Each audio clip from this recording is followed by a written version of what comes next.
Assalamualaikum warahmatullahi wabarakatuh. Perkenalkan, nama saya Rapli Paraga Ahmad dari POR 24A.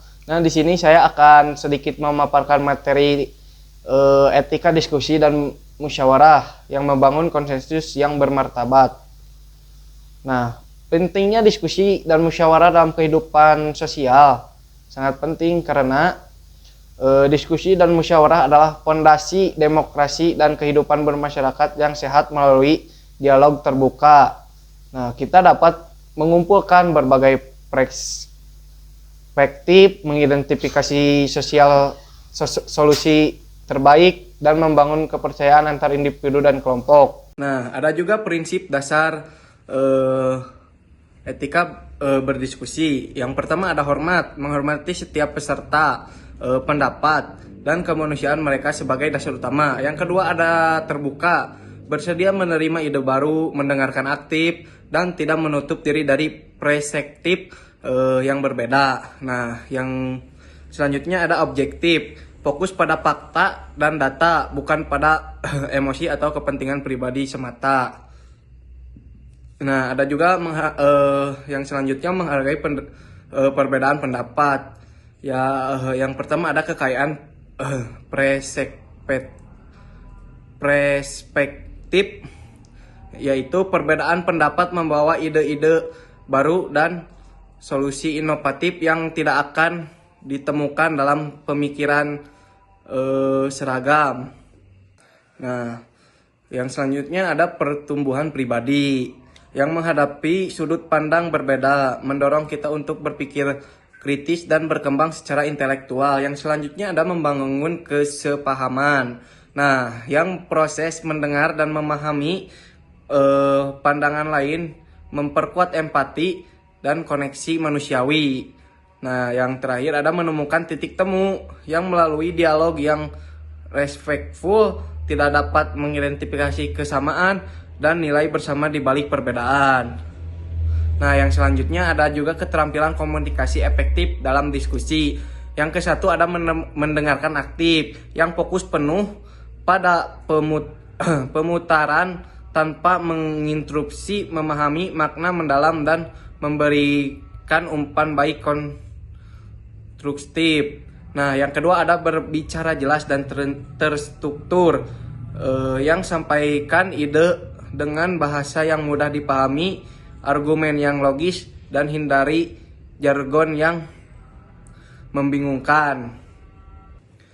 Yang ketiga, mengajukan pertanyaan yang tepat.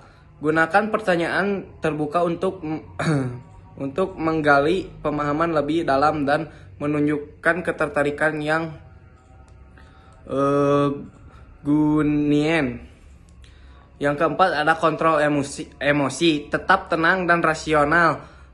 Pisahkan kritik terhadap ide dari kritik terhadap person yang mengungkapnya.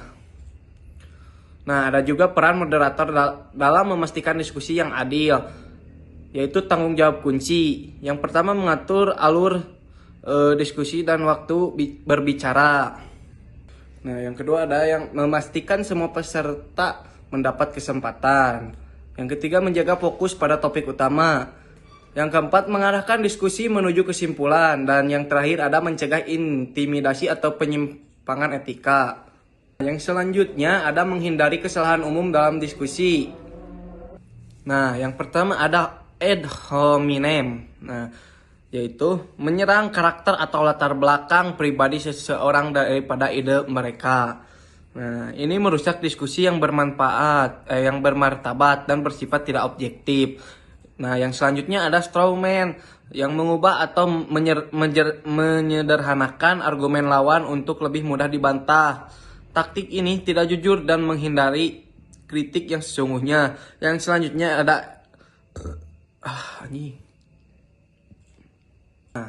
yang selanjutnya ada eval to author,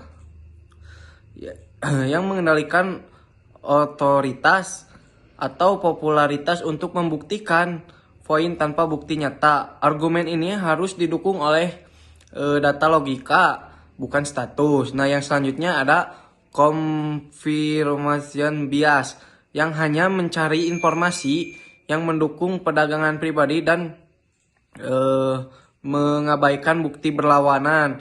Terbuka pada bukti baru adalah kunci diskusi yang jujur. Nah, yang selanjutnya ada membangun konsensus, mencari titik temu dan solusi terbaik. Yang pertama ada pahami posisi semua pihak yang dengarkan setiap peserta secara mendalam untuk memahami kepentingan dan nilai-nilai yang mendasari pendapat mereka. Nah, yang kedua ada identifikasi kesamaan, yaitu cari nilai, tujuan atau prinsip bersama yang menjadi fondasi untuk membangun solusi bersama. Nah, yang ketiga ada eksplorasi alternatif. Kembangkan pilihan-pilihan inovatif yang dapat mengakomodasi berbagai kepentingan dan menciptakan win-win solution. Nah, yang keempat ada capai kesepakatan. Formulasikan solusi yang diterima mayoritas atau semua pihak dengan dokumentasi yang jelas untuk diimplementasi. Nah, itu dan ada juga studi diskusi berhasil dan gagalnya. Nah, yang selanjutnya menerapkan etika diskusi dalam kehidupan sehari-hari.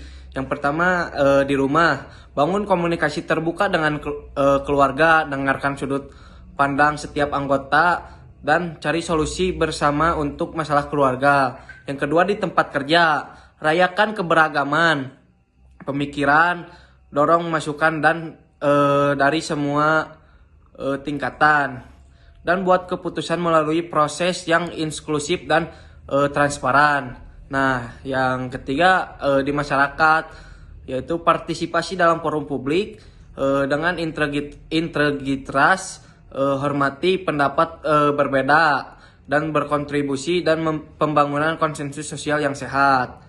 Nah, ada juga ajakan aksi, yaitu mulai hari ini terapkan prinsip-prinsip etika diskusi dalam setiap percakapan dengan menghormati, mendengarkan, dan dialog dengan jujur. Kita membangun masyarakat yang lebih baik, lebih adil, dan lebih bermanfaat. Nah, sekian dari saya. Mohon maaf bila ada tutur kata yang salah dan tidak lancar. Mohon dimaafkan. Wassalamualaikum warahmatullahi wabarakatuh.